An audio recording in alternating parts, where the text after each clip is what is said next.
السلام عليكم ورحمة الله. الحمد لله رب العالمين، والصلاة والسلام على رسولنا الكريم وعلى آله الطيبين وأصحابه المنتجبين وعلى أولياء أمته أجمعين. أما بعد، فقد قال الله سبحانه وتعالى في كلامه المجيد وفرقانه الحميد: من آمن بالله واليوم الآخر وعمل صالحا فلهم أجرهم عند ربهم. صدق الله المولانا العظيم. إن الله وملائكته يصلون على النبي يا أيها الذين آمنوا صلوا عليه وسلموا تسليما. اللهم صل على سيدنا مولانا محمد وعلى آله سيدنا مولانا صلاة الله سلام الله على طه رسول الله. صلاة الله سلام الله على ياسين حبيب الله. صلاة الله سلام الله على جميع الأنبياء. صلاة دائما أبدا على جميع الأولياء. معزز محترم উলামায়ে কেরাম, মুসলিমান নিজাম, দূরের কাছে দেশের বিদেশের যারা দারুল ইরফান দরবার শরীফের মিম্বার থেকে আমাদের শুনছেন, সবাইকে জানাচ্ছি সাদর সম্ভাষণ। একটু আগে আপনারা মূল্যবান আলোচনা শুনছিলেন ইসলামের শ্রমের মর্যাদা, শ্রমিকের অধিকার। অত্যন্ত গুরুত্বপূর্ণ কথা বলেছেন। সারা বিশ্বে আজকে 1 মে আন্তর্জাতিক শ্রমিক দিবস পালিত হচ্ছে। আমাদের আজকের আলোচ্য বিষয় হলো শ্রমের মর্যাদা এবং শ্রমিকের অধিকার, দুটো জিনিস। সময় আমাদের কয়েক মিনিট আমরা কোরআনে কারীম যদি খুঁজি, শ্রমের মর্যাদা এবং শ্রমিকের অধিকার নিয়ে আল্লাহ তাআলা 374টি আয়াত নাযিল করেছেন। সুবহানাল্লাহ। আমল কাজ সম্পর্কে কয়টা? 374টি আয়াত নাযিল করেছেন। এই 374টা আয়াতের ব্যাখ্যা করতে 374 জুমাত পড়ে যাবে।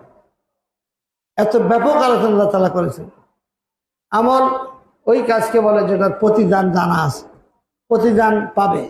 আর ফেল ওই কাজকে বলে যেটা প্রতিদান নির্ধারিত নাই, সেটা কুদরত আল্লাহ তাআলা লিমা ইউরিদ, আল্লাহর কাজ। ফেলটা, আমলটা হলো বান্দা কাজটা করে কিভাবে যাজা পাবে, ভালো কাজ করলে ভালো পুরস্কার পাবে, খারাপ কাজ করলে শাস্তি পাবে। এটা জানা আছে বা এটা বলা হয়েছে, এটা নাম হলো আমল। আল্লাহ তাআলা এই আমল যারা করে, আমলের 2 প্রকার। একটা আমলে সালেহ, যথাযোগ্যভাবে যেইভাবে কাজটা করা যায় সেইভাবে হক আদায় করে কাজ হলো আমলে সালেহ। আর যে আমলটা সালেহ না, যথাযোগ্য মর্যাদা হয় না, আমলে সু বলা হয়, এটাকে খারাপ কাজ। আল্লাহ তাআলা এই শ্রমের মর্যাদা সম্পর্কে অনেকগুলো আয়াত নাযিল করেছেন। বিসমিল্লাহির রহমানির রহিম। ইন্নাল্লাযীনা আমানু ওয়া আমিলুস সালিহাত কানাত লাহুম জান্নাতুল ফিরদাউসি নুজুলা খালিদিনা ফিহা। যাদের ঈমান আছে, ঈমানটা যার আছে, বেঈমান হলে যত ভালো কাজ করে লেখা হবে না। যেমন স্কুলে ভর্তি না হলে হাজিরা হয় না, হয়নি হাজিরা, ভর্তি হলে হাজিরা হয়। বেঈমান যারা, তারা যত ভালো কাজ করুক তাদের একটা আমলনামায় লেখা হয় না এবং তার প্রতিদানও তারা পাবে না আখিরাতে। হ্যাঁ, একজন হিন্দু ভদ্রলোক বৈদ্য খ্রিস্ট একটা হাসপাতাল দিল, এটা ভালো কাজ না? হ্যাঁ, একটা রাস্তা করে দিল, একজন গরিব আনা থাকতো তাদের বাসস্থান করে দিল, অত্যন্ত ভালো কাজ। যা যা সে সাকরাতুল মউতের সময় পাবে, তা সাকরাতুল মউতের সময় যে কষ্টটা হতো এটা লাঘব হবে। এরপর আর কিছু না, মা আলাহুম ফিল আখিরাতি মিন খালাক, কোনো অংশ সে পাবে না। কি নাই? ইমান নাই। ইমান না থাকলে কোনো আমলের মূল্য নেই। যেহেতু সে দুনিয়াতে ভালো কাজটা করছে, তার একটু তো ফেভার হবে, কাজটা একটু যাজাতে হবে। সেটা হলো সাকরাতুল মউতের সময় আল্লাহ তাআলার হুকুমে তার মৃত্যু কষ্টটা কম হবে। সাকরাতুল মউতের কষ্ট এত কঠিন, আল্লাহর হাবিব বলছেন যে একটা জিন্দা বকরিকে বা দুম্বাকে যদি খালটা তুলে নেন জিন্দা অবস্থায়, জবাই করেন নেই, সে যে কষ্টটা পাবে 70 বার যদি এইভাবে খাল তুলে তার চেয়ে বেশি কষ্ট হবে। সাকরাতুল মউত অত্যন্ত কঠিন, অথচ এই মৃত্যুটা কোন দিন আসবে কোনো খবর আছে? আজকে যে মরবেন নাই কোনো খবর আছে? খবর নাই। এই জন্যই আল্লাহ তাআলা বারবার বলছে কি করো, ইমানটা রাখো, আমলে সালেহ করো, সৎ কাজ করো, নেক কাজ করো, যথাযোগ্য মর্যাদায় কাজ করো। যারা ইমান এনেছে এবং নেক কাজ করেছে, সালেহাত, কাজটা যথাযথ সম্পন্ন করছে, কানাত লাহুম জান্নাতুল ফিরদাউস নুজুলা, তাদেরকে জান্নাতুল ফিরদাউসের মেহমান বানানো হবে। যেই জান্নাতের একটা ইট সারা দুনিয়া বিক্রি করলে কেনা যাবে না, এত মূল্যবান। একখান ইট কিনতে পারবে না, পুরো দুনিয়া বিক্রি করলে, এত বেশি মূল্যবান। সেই জান্নাত রাখছে ওইদের জন্য যারা ইমান আছে আর ভালো কাজ করে। ভালো কাজ দুইটা দিক আছে, একটা হলো হকুল্লাহ, আল্লাহর হক। নামাজ পড়া কার হক? আল্লাহর হক। রোজা রাখা আল্লাহর হক, হজ করা আল্লাহর হক, যাকাত দেওয়া আল্লাহর হক। কিন্তু আপনি গার্মেন্টসে কাজ করেন, এখানে দুইটা জিনিস আছে।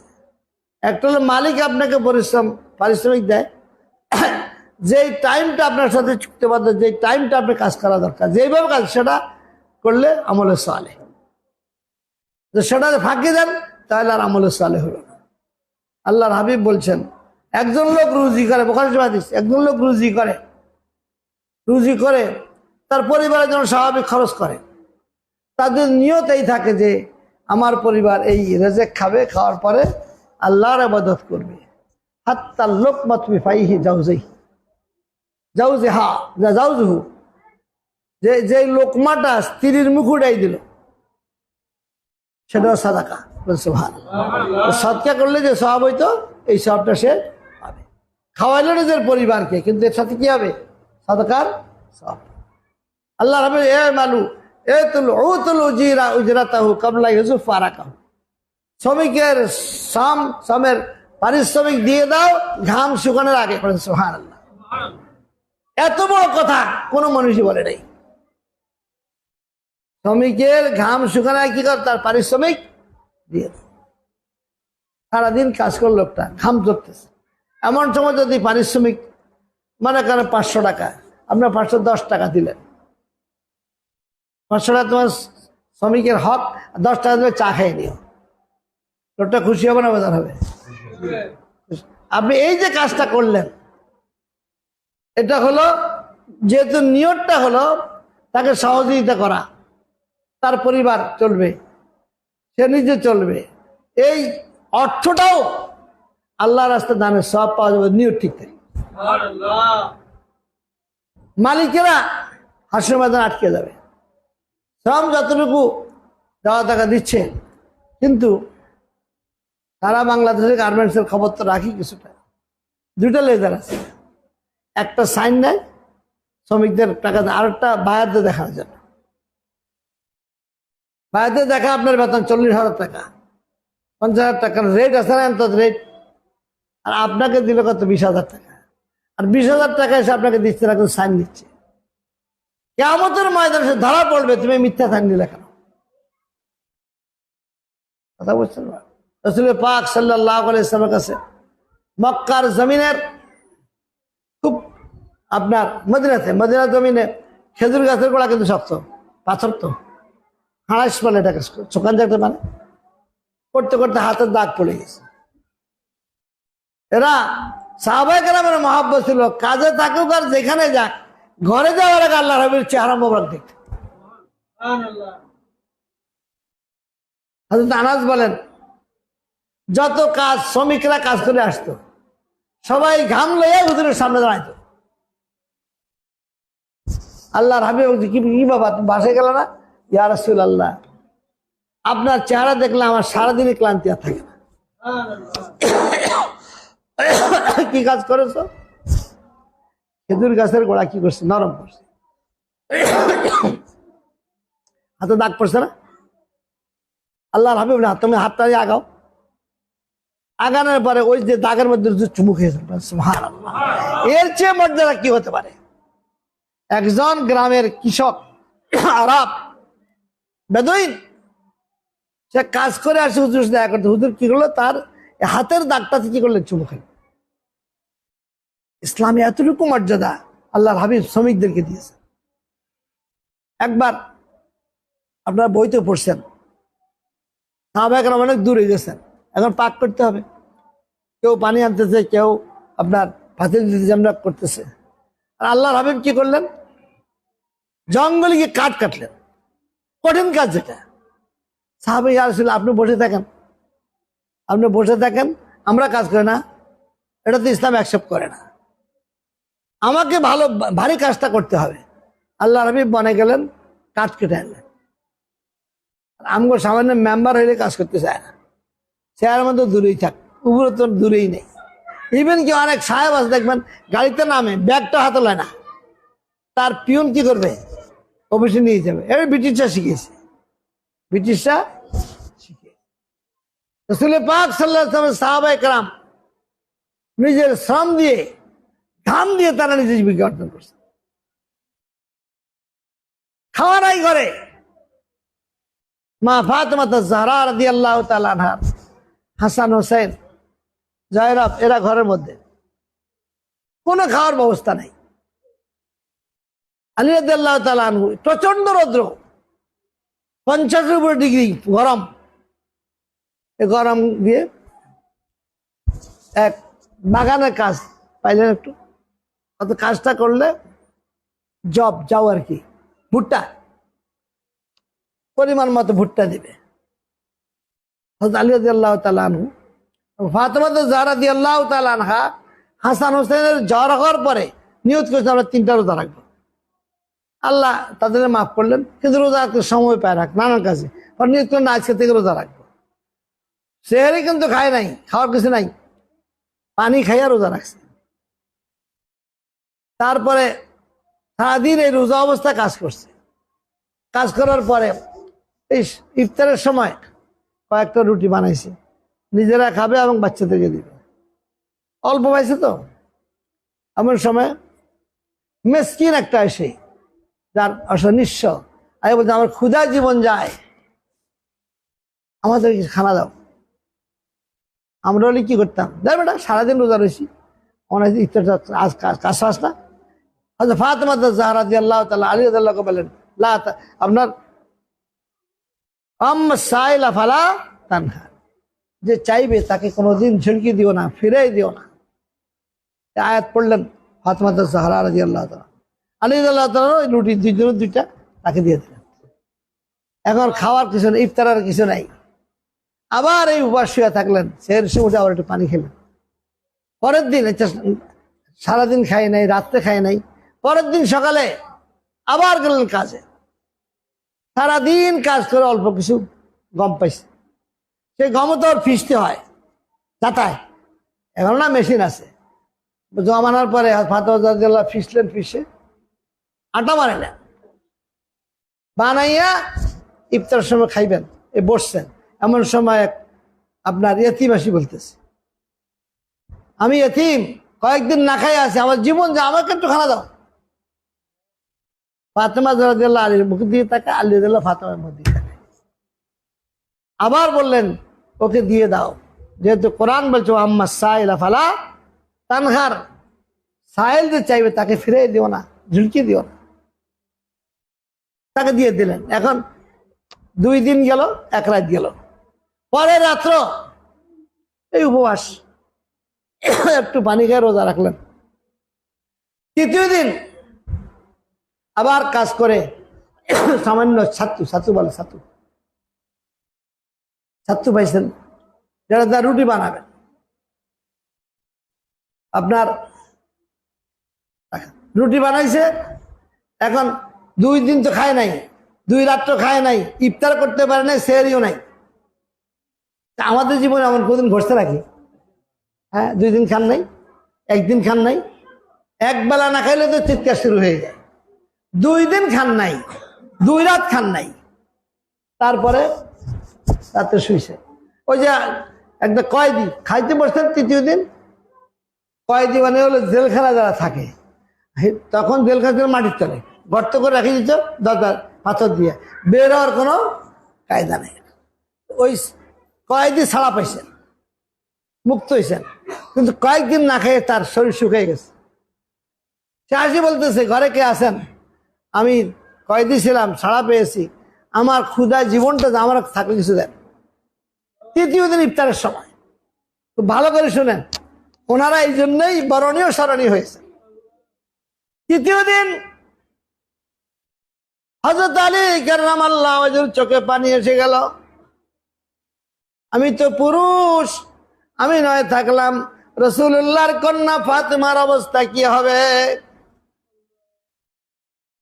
ফাতেমা বললেন, আলী দিয়ে দাও, দিয়ে দাও, সে আমাদের থেকে ক্ষুধার্ত। 3য় দিনও দিয়ে দিলেন, দোনো উপাস থাকলেন। কয় রাত হলো? 3 রাত, 3 দিন শুধু পানি খেয়ে রোজা। রাত্রে আয়াত নাযিল হয়েছে, রাসূল পাক ওয়ায়াতামুনা আত-তাআমা আলা হুব্বিহি মিসকিনান ওয়া ইয়াতীমান ওয়া আসীরা ইন্নামা নুত'iমুকুম লিওয়াজহিল্লাহ লা নুরিদু মিনকুম জাযাআন ওয়ালা শুকুরা। সুবহানাল্লাহ। কোরআন ওয়ায়াতামুনা আত-তাআম, তারা খানা খাওয়ায় মিসকিনকে, ইতিমকে এবং কয়েদিকে, এবং খানা খাওয়ার নিয়ে আল্লাহ নুরিদু মিনকুম জাযাআ, আল্লাহ কোনো জাযাও চাই না, শুকুরা ধন্যবাদ জানাটাও চাই না। আমরা একজনকে একটা কিছু দিলেই খোঁটা দেয়, অমুক দিন তোর টাকা দিয়েছিলাম না, অমুক দিন উপকার করছিলাম না, মানে একটু দিলেই খোঁটা দেয়। কিন্তু কি বলতেছেন? লা নুরিদু মিনকুম জাযাআন ওয়ালা শুকুরা, আমরা জাযাও চাই না, প্রতিদানও চাই না, ধন্যবাদ জানাটাও চাই না। আল্লাহ শুধু লিওয়াজহিল্লাহ, আল্লাহর রাস্তায় খানা দিছে। ফজর নামাজ পড়ে রাসূল পাক সাল্লাল্লাহু আলাইহি ওয়াসাল্লাম সূরা দাহার তেলাওয়াত করলেন। নামাজ সালাম ফিরে বসেন সবাই। কে এই কাজটা করেছেন? যার শানে আল্লাহ সরাসরি আয়াত নাযিল করেছেন। সবাই চুপ, আলী রাদিয়াল্লাহু চুপ। কে করেছেন বলেন? এখন রাসূল পাক আদেশ দিয়ে না বলতে পারে না।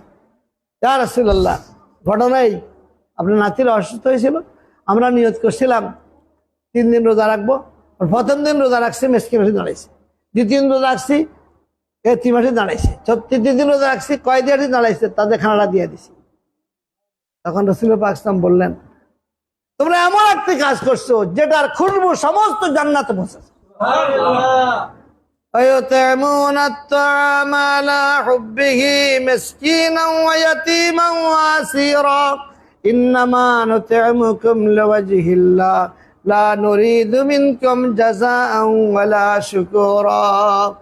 আজকের যদি ফ্যাক্টরির মালিকেরা, অফিসের বসেরা, দোকানের মালিকেরা চিন্তা করতো, আমার কর্মচারী যারা, শ্রমিক যারা কাজ করতেছে, এরা আমার সন্তানের মতো, এদের হক দেওয়াটা হলে কি ফরজ? জি হাক্কিন হাক্কা, প্রত্যেকের অধিকার দেওয়া ফরজ। যদি ইচ্ছাকৃতভাবে কেউ ঠকায়, তাহলে এটা আল্লাহ মাফ করবে না। আল্লাহ কি মাফ করবে না। কিয়ামতের ময়দানে শ্রমিককে দাঁড়া করাই দিবে মালিকের সামনে। 10 বছর তোমার কাজ করছে, প্রতি মাসে তুমি ঠকাইছো, জবাব দিবে কি? মালিক অনেক কোরবানি দিছে, অনেক নেক কাজ করছে, বহুবার হজ করছে, আছে না মালিক? আসেনি? কিন্তু মালিকের আমল নামা থেকে নেকগুলো ওই শ্রমিকের আমল নামায় ট্রান্সফার করা হবে। মালিক শূন্য হয়ে যাবে, তার কোনো নেক আমল নাই, সব শ্রমিকরা ভাগ করে নিয়ে গেছে, তারপরে শোধ করতে পারবে না, কিন্তু হাজার হাজার শ্রমিক কাজ করে না, তার শাস্তি অবধারিত হবে। আল্লাহ তাআলা মানুষকে অধিকার দিয়েছেন, শ্রমিকের অধিকার, মালিকের অধিকার। মালিকের অধিকার হলো আপনাকে পারিশ্রমিক দিচ্ছে, আপনার যথাযথ কাজটা করবেন, গল্প করে কাটাবেন না। নামাজ পড়া ফরজ, কোনো মালিকের নামাজ পড়তে নিষেধ করে নাকি? করে? হিন্দু হইলেও করে না, ফরজটা পড়েন। আপনার নফল নামাজের নিয়ত সূরা 4-5টা পড়েন লম্বা করে, এটা ইসলামে জায়েজ নেই, যেহেতু ডিউটি চলতেছে, অন ডিউটি। আমাদের ছোট ছিলাম, আমি তখন ক্লাস 4-এ পড়ি, বাজারে তো নৌকায় যেতাম, আমাদের দোপা বাড়ি আছে একটা, দোপা একজন উঠছে, আমাদের গ্রামের একজন নৌকা পাইত, আমি বসছি, আরো একজন লোক বসা নৌকায়। এমন সময় নৌকা ছাড়বো, এমন সময় দোপা, তুমি একটু নৌকাটা চালাও, আমি নামাজটা পড়ি, আসরের নামাজ। এই ভদ্রলোক এক রাকাতে 20 মিনিট কাটাচ্ছে, সেজদা দিয়ে উঠে না, রুকু দিয়ে উঠে না, অর্ধেক পথ আসে তো তার 4 রাকাত নামাজ শেষ। পরে দোপা জিজ্ঞাসা, দাদা আমার, দাদা আপনার নামাজ কি এত বড়, এত বড় নামাজ? এত বড় না, দেখেন অবস্থাটা, আমি বুড়া মানুষ।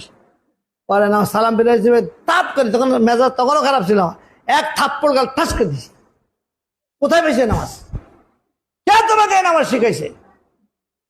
আর তুমি হক নষ্ট করে, সে তো নৌকা 12 জন আসছে, তোমার প্যাসেঞ্জার, তাকে দিলে একটু হেল্প করতে না, তুমি আধা ঘন্টা কাটাই দিলে 4 রাকাত নামাজে, এটা কেমন কথা হলো? এই জন্য খবরদার। এখন তো শ্রমিক ইউনিয়ন আছে, আমি এক ফ্যাক্টরি দিয়েছি, 4-5 জন খালি ঘুরে, তোমাদের কাজ নাই, তো আমরা শ্রমিক ইউনিয়নের লোক, ওরা কাজ করবো কেন? মানে এই ইউনিয়ন নেতা হয়েছে, এখন কাজ করা লাগবে না। প্রত্যেকটা পাই আমাইয়ামাল মিসকালা যাররাতিন খায়রান ইয়ারা, ভালো করলো যাররা পরিমাণ, তা সে দেখবে আমাইয়ামাল মিসকালা যাররাতিন শাররান ইয়ারা। সব অনিষ্ট সামান্য করো, সুইচের মাথায় দূর ধর, এতটুকু করো, তাও তাকে দেখবে সেদিন শাস্তি তার ভোগ করতে হবে। এই জন্য আপনার বাসায় যদি কোনো কাজের বুয়া থাকে, আপনি যা খাবেন তাকে তা খাওয়াবেন, আপনি যা পরবেন তাকে চেষ্টা করবেন ওই মানে দিতে না পারলে মোটামুটি পছন্দ সহ একটু জামা কাপড় ঈদের সময়। মুরগি আনলেন 10টা, মেহমান আনলো 10 জন 20 জন, ভালো করে উস করে খাইলেন। আর এই যে হাড্ডি আছে একটু, ওই কাজের বুয়াটা সারাদিন কষ্ট করলো, রানলো, খাওয়াইলো, তাহলে বললেন যে তুমি এটা খাইয়ে নাও। সাথে সাথে উপর থেকে আওয়াজ আসে, আমার বান্দাকে তুমি ঠকাইছো, তুমি নিজে ঠকছো। আছে না এরকম অবস্থা? আছে না? বড় লোকেরা করে কি, মুরগির রোস্ট মেহমান সব খাইয়া, এবার একটু আঘাত, সবাই আঘাত, আগান, আর একদম আগান, ওই পাশে আসে।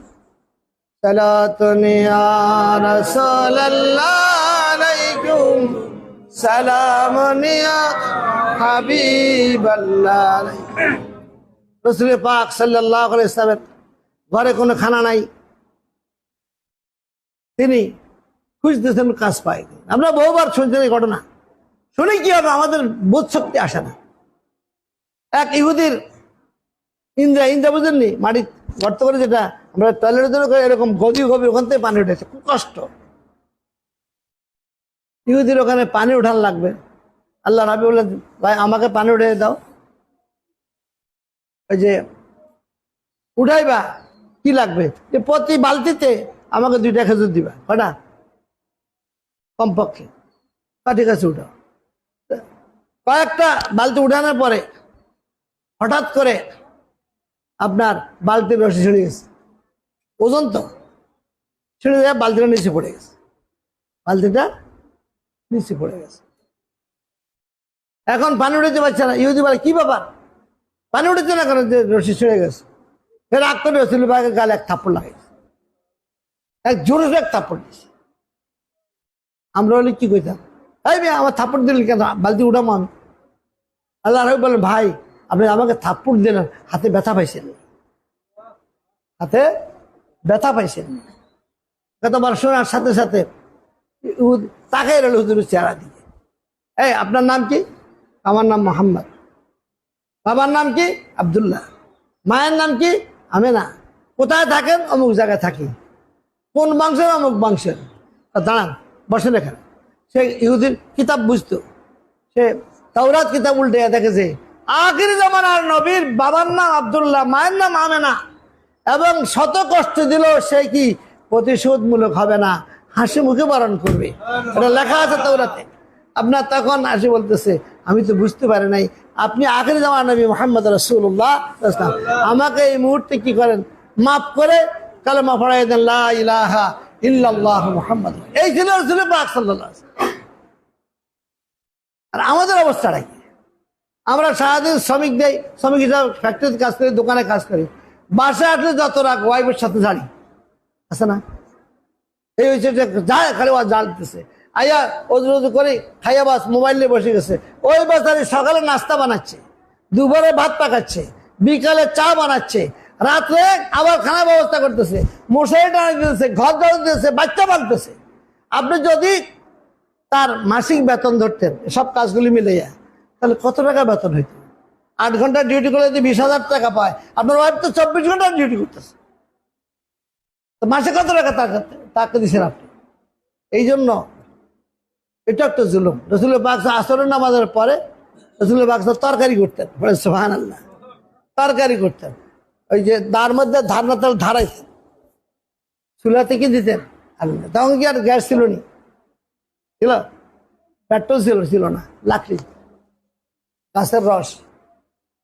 আল্লাহর হাবিব দেখলেন মা আয়েশা রাদিয়াল্লাহু তাআলা আনহা অসুস্থ, উঠতে চোখ খুলতে পারে না। আয়েশা রাদিয়াল্লাহু কাপড়গুলো সব ধুলেন আল্লাহ নিজে কাপড় দিয়ে। তখন তো স্ত্রী কারেন্টে ছিল না, কাঠ দিয়া রাসূলুল্লাহ সাল্লাল্লাহু আলাইহি ওয়াসাল্লামকে সমান করতেন। এই আয়রন করা যেটা আমরা রাসূলুল্লাহ নিজে করে কাঠ দিয়ে, পরে কাপড়গুলো সুন্দর করে ধুইয়া তাকের উপর রাখি দিচ্ছে। আয়েশা রাদিয়াল্লাহু সুস্থ হওয়ার পরে বলতেছে, আমার কাপড় কই? চিন্তা করেন, ওই যে ওখানে। এগুলো উঠছে কেমনে? এগুলো ধুয়ে রাখা হয়েছে। ধুইছে কে? তোমার একটা ধোপা আছে না মুহাম্মদ রাসূলুল্লাহ সাল্লাল্লাহু আলাইহি ওয়াসাল্লাম, নিজের স্ত্রীর কাপড়টা ধুয়ে দিচ্ছে, স্ত্রীকে রাখছেন। পরে এই সময় এই করলে স্ত্রী খুশি হয়ে বেড়ায়, ইয়া রাসূলুল্লাহ আপনি আমার কাপড় দিচ্ছেন, আপনি আমার কাপড় ইস্ত্রি করছেন। হ্যাঁ, কোনো অসুবিধা নেই, তোমার প্রতি আমার হক আছে, আমার প্রতি তোমার কি আছে? হক আছে। আমরা এসব গল্প শুনি, কিন্তু ঘরে কোনো কাজ করতে রাজি না। আজকে আন্তর্জাতিক শ্রম দিবসে আমি বলবো, শ্রমিক তার অধিকার জন্য পায়, মালিকরা সেদিকে খেয়াল করবে না, কে আমাদের ধরা হবেন, হক পেলে বাদালে মাফ করবে না। আপনি মালিকের বেতন নিচ্ছেন, ঠিক মতো কাজ করেন, শিক্ষকতা করেন, ঠিক মতো ক্লাস নেয় না, আসে না এরকম? যে গল্প গুজব করে চলে আসে দেরিতে যায় আগে, এরকম আসে না? শিক্ষকতার মধ্যে আছে, তার অফিস আদালতে 9টার অফিস, আসে 11টায়। উনি তো সচিব, উনি জয়েন চাকরি করতে, এখন কিছু ধরা খাইতেছে। বর্তমান প্রধানমন্ত্রী কিছুটা কি সক্রিয় করছে। আপনার বিবেক দিয়ে কাজ করতে হবে। আমি যে পয়সাটা খাচ্ছি বা আমার রেজেক হচ্ছে, পরিবার রেজেক হচ্ছে, এটা হালাল হতে হবে।